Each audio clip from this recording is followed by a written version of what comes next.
নির্বাচনের আগে নতুন বিতর্কে জড়িয়েছেন দক্ষিণ সিনেমার তারকা ও রাজনীতিক থালাপাতি বিজয়। চেন্নাই পুলিশ তার বিরুদ্ধে মামলা দায়ের করেছে। তার বিরুদ্ধে অভিযোগ, নির্ধারিত শর্ত ভেঙে ব্যস্ত এলাকায় রোড শো আয়োজন। পুলিশ সূত্রে জানা গেছে, বিজয়কে নির্দিষ্ট একটি স্থানে কর্মসূচির অনুমতি দেওয়া হলেও তিনি টি-নগর, থাউজেন্ড লাইটস ও এগমোর সহ একাধিক এলাকায় শোভাযাত্রা বের করেন। এতে হাজারো সমর্থকের উপস্থিতিতে শহরের গুরুত্বপূর্ণ সড়কগুলোতে তীব্র যানজট সৃষ্টি হয়। জীবন অবাক না করলে কে করবে? 28% মিল্ক ফ্যাটের অবাক করার সাথে ফ্রেশ মিল্ক পাউডার। জীবন অবাক করুক প্রতিদিন।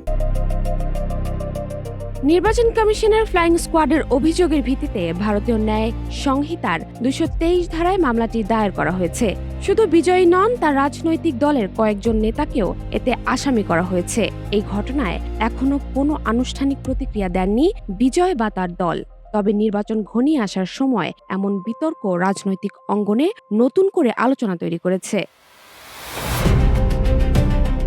আগামী 23 এপ্রিল নির্বাচনের আগে এই ইস্যু ভোটের সমীকরণে কতটা প্রভাব ফেলবে, এখন সেটাই দেখার বিষয়।